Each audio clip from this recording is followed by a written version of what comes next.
శాసన మండలిలో చోటు చేసుకున్న పరిణామాలపై తీవ్ర స్థాయిలో ఫైర్ అయ్యారు ఎమ్మెల్సీ కావలి గ్రీష్మ. తన చిన్నప్పటి నుంచి అసెంబ్లీని చూస్తున్నానని, కానీ ఇలాంటి దురదృష్టకర పరిస్థితులు ఎప్పుడు చూడలేదన్నారు ఆమె. వైసీపీ ఎమ్మెల్సీలు చెప్పులు వేసుకుని శ్రీ వెంకటేశ్వర స్వామి ఫోటోలతో నిరసన తెలపడం సనాతన ధర్మాన్ని అవమానించడమేనని మండిపడ్డారు. వైసీపీ ఎమ్మెల్సీలు భేషరతుగా క్షమాపణ చెప్పాలని, మండలి చైర్మన్ కూడా ఏకపక్షంగా వ్యవహరించడం సరికాదని డిమాండ్ చేశారు. గ్రీష్మతో మా ప్రతినిధి రాజేష్ ఫేస్ టు ఫేస్. మండలిలో వైసీపీ ఎమ్మెల్సీలు వ్యవహరించిన తీరుపైన కూటమి నేతలు తీవ్ర స్థాయిలో ఆగ్రహం వ్యక్తం చేస్తారు. మండలి చైర్మన్ కూడా ఫిర్యాదు చేసినటువంటి పరిస్థితి. ఎమ్మెల్సీ కావలి గ్రీష్మ ఉన్నారు. మేడం, మీరు శాసన మండలిలో ఇష్యూ జరిగినప్పుడు స్వయంగా చూశారు. అసలు ఎగ్జాక్ట్గా ఏం జరిగింది? ఎంతమంది ఆ వెంకటేశ్వర ఫోటోలు తీసుకొచ్చి నిరసన తెలియజేస్తారు? అందరూ తీసుకొని వచ్చారు. మేము అందరూ క్వశ్చన్స్ గా రెడీ అవుతున్నాము.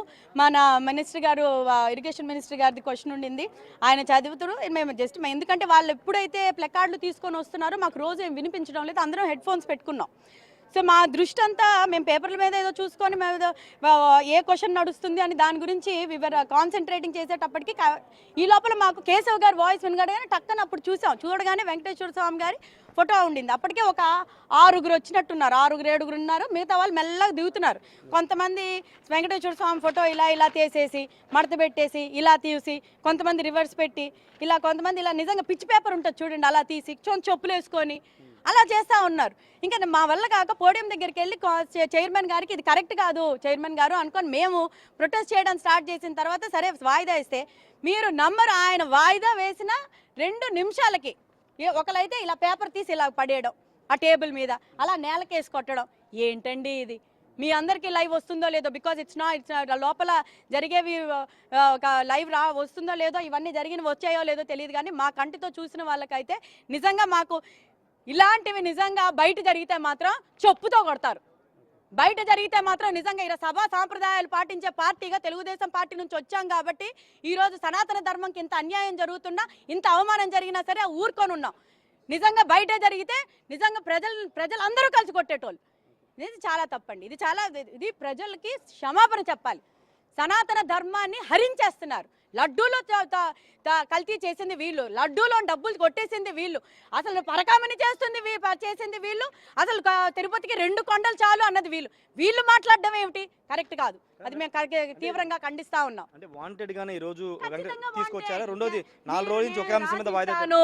వైఎస్ఆర్సీపీ ఏదైనా నోట్లో నుంచి ఒక పేపర్ వచ్చినా, నోట్లోంచి ఒక మాట వచ్చినా, చేతిలోంచి ఒక పేపర్ వచ్చినా అన్ని ప్యాలెస్ ఇన్స్ట్రక్షన్స్ తప్పితే ఇది ఏది సడన్ గా స్పర్ ఆఫ్ ద మూమెంట్ జరిగేది కాదు. ప్రీ ప్లాన్డ్ గా వాళ్ళు బాగా వస్తారు, డైవర్షన్ పాలిటిక్స్ చేస్తారు, డివైడ్ అండ్ రూల్ చేస్తారు. బ్రిటిషర్స్ కన్నా వర్స్ట్ గా తయారైన party YSRCP. He has an idea అండి. లేకుండా ఇది ఆయనకు తెలియకుండా జరిగేది అయితే నేను కాదనడం లేదు.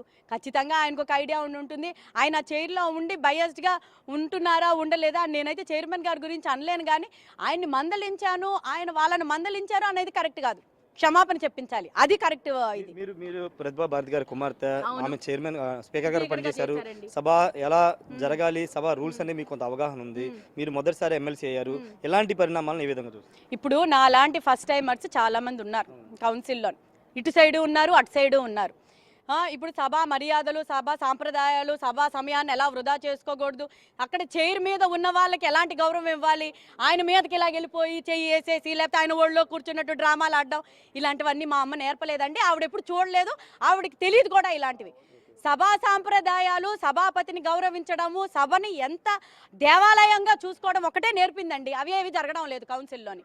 చాలా దురదృష్టకరం. ఇది చాలా దురదృష్టకరం అని చెప్తూ ఉన్నారు. పూర్తి స్థాయిలో వైసీపీ సభ్యులు వ్యవహరించిన తీరు సభ్య సమాజం తలదించుకునేలాగా ఉంది. ముఖ్యంగా వెంకటేశ్వర స్వామిని అవమానించేలాగా వైసీపీ సభ్యులు వ్యవహరించారు. ఇది పక్కాగా ముందస్తు ప్రణాళిక ప్రకారమే వెంకటేశ్వర స్వామి ఫోటోలు తీసుకురావడం, పోడియం వద్దకు వెళ్ళడం, నిరసన తెలియజేయడం చేశారని చెప్తున్నారు. ఖచ్చితంగా హిందూ జాతికి, హిందూ సమాజానికి వైసీపీ ఎమ్మెల్సీలు, వైసీపీ పార్టీ క్షమాపణ చెప్పాలని కావలి గ్రీష్మ చెప్తున్నారు. తన తల్లి కూడా స్పీకర్గా పనిచేశారు. ఇలాంటి వ్యవహారాలు ఎప్పుడు అసెంబ్లీలో చూడలేదు. తన చిన్నప్పటి నుంచి శాసనసభ వ్యవహారాలు చూశాను కానీ ఎప్పుడు ఇలాంటి వ్యవహారాలు చూడలేదు. గతంలో హుందాగా సభ జరిగేది, మండలి కానీ సభ కానీ జరిగేది, కానీ ఇప్పుడు అలాంటి పరిస్థితులు లేవని కావలి గ్రీష్మ చెప్తున్నారు. కెమెరా పర్సన్ సాయితో రాజ్, బిగ్ టీవీ, అమరావతి.